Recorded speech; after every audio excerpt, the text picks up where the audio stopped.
Mas é o melhor cachorro pra caça que eu já vi na minha vida. Ó, eu vou contar só dessa semana. Antes de ontem, ele coou um cardume de traíra no rio Bananal.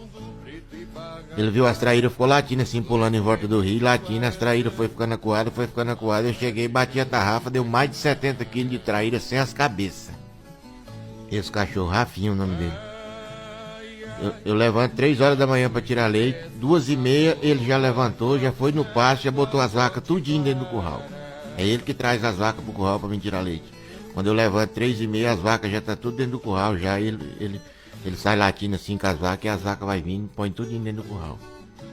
E eu vou contar pra vocês vão falar que é mentira, mas hoje, eu tirando leite das vacas no escuro, e antes de amanhecer o dia, tinha 2 vacas brabas dando coice, não queria deixar eu tirar o leite de jeito nenhum, eu marrei na força e tirei o leite. Quando o dia clareou que eu fui ver, era 2 antas que ele tinha botado junto com as vacas pra dentro do curral. Uma das antas ainda deu